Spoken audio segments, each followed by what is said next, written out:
Okay, so it's high time I did a video about my hair, cutting my hair. You probably, you may have seen the little video I posted about it, how Amanda just vibing. Basically, like, we've been pressuring each other back and forth for weeks now, maybe a few months, to get a pixie cut. And, we're calling this, I'm calling it Pixie Gate.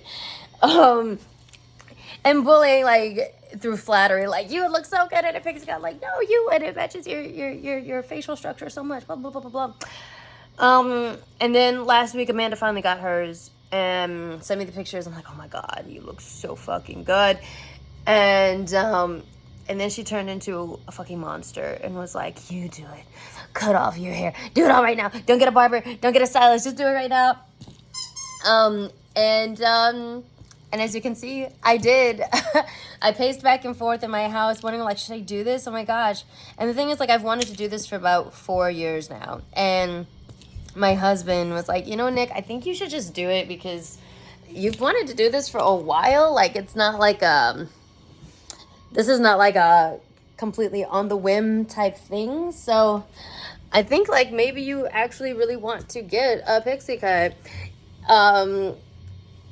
And one of the reasons that I hadn't is because I had wanted to when I first moved to New York, but someone had told me, like, oh, you know, casting directors like longer hair on women better. So I kept the long hair because I felt like basically I had to. And so, but that was like 3-4 years ago. And so I texted my manager and was like, and I thought she was going to freak out. I was like, hey, what if I cut off all my hair? Like, what if I got a pixie cut for casting reasons? Is there any reason why I shouldn't? And she was like, no. Like, there goes my last excuse. My last fucking excuse to, like, not do this. And so I did. Took a shot of tequila for courage. Got them scissors, put Amanda on FaceTime. And I snipped it all off. Did it all off. Shaped it up myself. I've been shaping it. I've been, like, doing touch-ups throughout the week because I did this around the holidays when nobody's open, no barber, no stylist. I mean, I'm sure they are, but I haven't been able to catch them. So I've been doing that. But I've got to say, like, I'm so fucking happy. This is one of the best things that I've ever this is one of the best things I've ever done. This is the boldest, one of the bravest things that I've ever done. As far as, like, when it comes to my appearance, because I probably don't have to tell you, but I will. Like, there's a lot, like, there's just so much anxiety attached to Black women's hair, you know? And as I was about to cut it, like, all of these fears started coming back, even though, you know, instinctually and intellectually, like, it's just hair.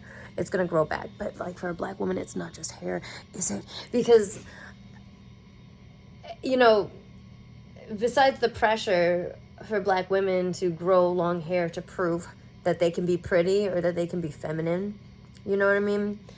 I honestly started unpacking some crazy fucking shit that I didn't even realize was internalized for me. Because, like I've said in previous videos, like, when you are young, you don't know what colorism or texturism is quite yet, but you are learning based on how the adults around you are acting. Unfortunately, the Black adults. And if you have a certain skin hue and curl texture, that's going to garner attention from a lot of Black adults. And it's going to prompt them to say some pretty interesting compliments that are rooted in colorism and texturism. Like, if you are a mixed race Black child with lighter skin, you are very, very likely to be complimented by Black adults. By adults in general, but unfortunately, like, let's not act like within our community this isn't a fucking thing and that lighter skin isn't more praised. And, you know, and besides the lighter skin, it's the texture, because I have 3C hair, and I would always get certain compliments from Black adults, and you know what they are. Oh, you got the good hair, you know, the looser texture, the cute hair, the cute curls, this is that. Oh, like, you have the good hair That's what makes you beautiful. Like when the compliments would come, very often, if it's probably the lighter skin that drew them to make the compliment or the comment. I don't even want to call it compliment, because if it's rooted in colors and textures, it isn't really a compliment. What drew them to make the comment in the first place is the fact that you're a lighter skinned child. But very often the comment would be rooted in texturism and like, you have good hair. Hey, Jack. You have good hair. Good. Long hair. Beautiful. Don't ever cut it off. They would say that very often. Now I'm remembering as I'm about to cut my hair, right? Don't ever cut it off. Like, it's so beautiful. Like, people would kill for your hair, right? And so what that internalized in adolescent me is, you have the good hair. Don't ever cut it off, because if you cut it off, then you will cease to be attractive. You'll cease to be feminine, and you'll cease to be pretty, because that's where your beauty lies. In solely your looser textured hair, basically. And so that, coupled with the pressure to keep it long, you know, for industry purposes or whatever, I kept it long. And I told my husband, I was like, I feel like long hair was just a placeholder. It's not something I actually wanted. I had been playing with doing a whole bunch of things with my hair lately, like getting a balayage and getting highlights and coloring it lighter. I'm like, I feel like my hair is just boring. Like, I'm not feeling it. I need to do something with it. It never occurred to me to cut it. It never occurred to me, like, maybe you should get that Pixie that you've definitely been wanting for a long time, because it's just not an option. Because there's reasons internalized that I wasn't even aware of, besides the fact, like, you need long hair for your job. Also internalized is, like, if you cut your hair, then you're not beautiful. You know, on top of being a black woman, period, and being pressured to grow long hair, those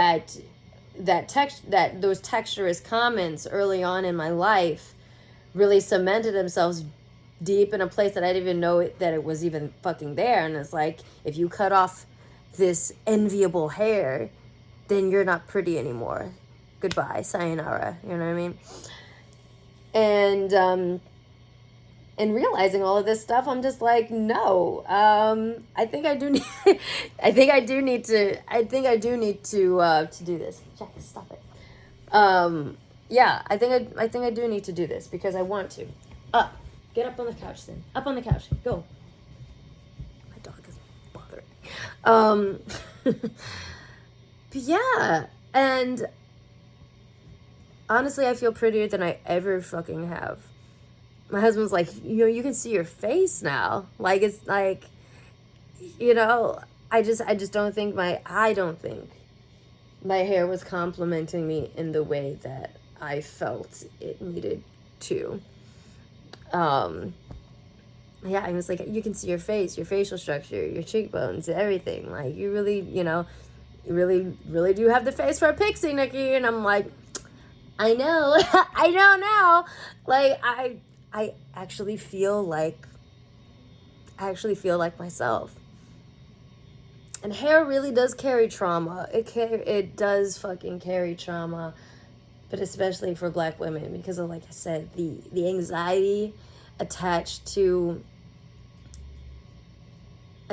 our hair, attached to, being pressured to look presentable, and presentable is not the way that you woke up in the morning, right?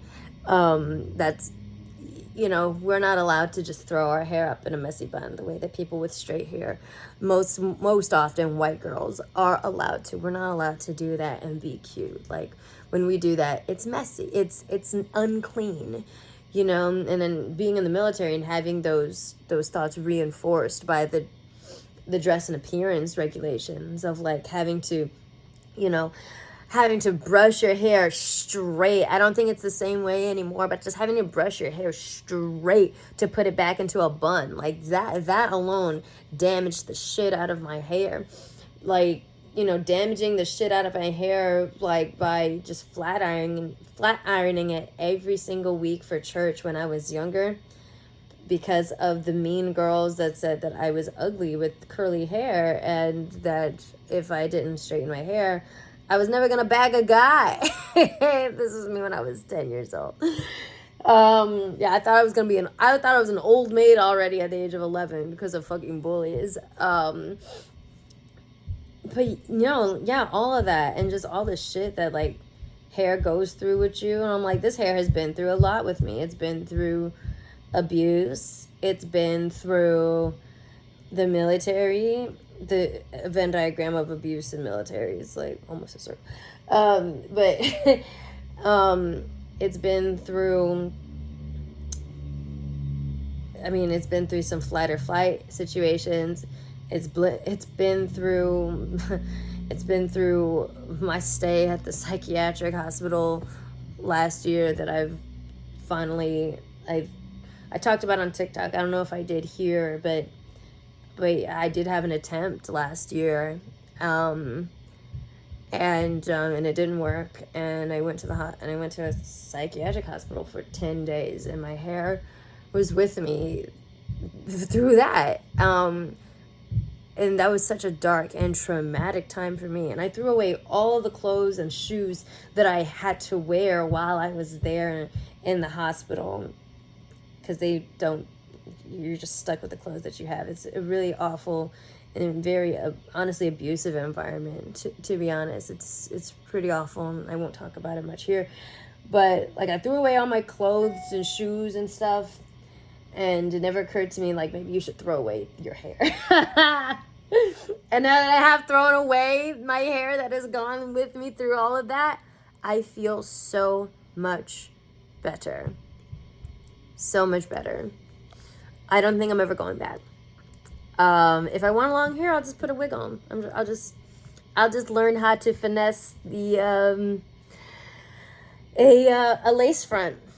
I'll just do that. But I don't think I want to have long hair anymore. I'm not freaking out about it either. I always thought that if I cut my hair, I would be freaking out about how much is missing, how much is just not there anymore. And not once have I like reached in the back and been like, oh my God, where is, you know what I mean?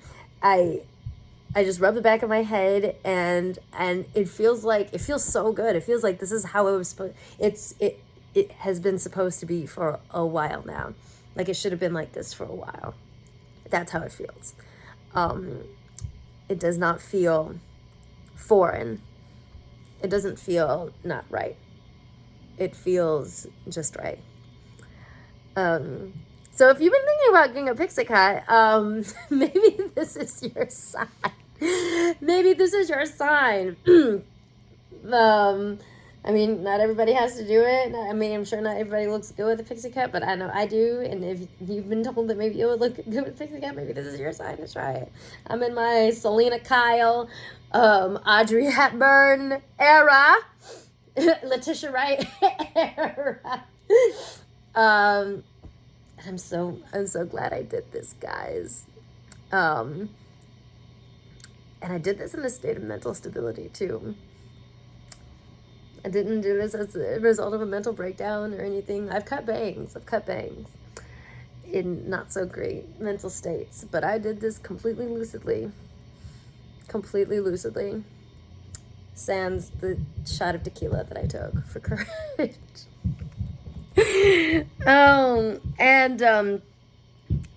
And like the friends that I used to have, honestly, when I would talk about getting a pixie, would discourage me from it for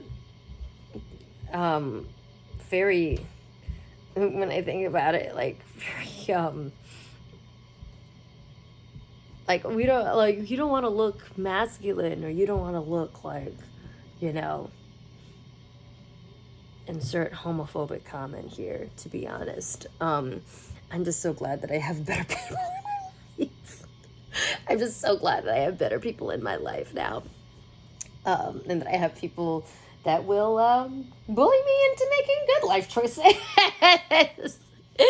Oh my gosh. But yeah. I'm in the Pixie gang now. Join us.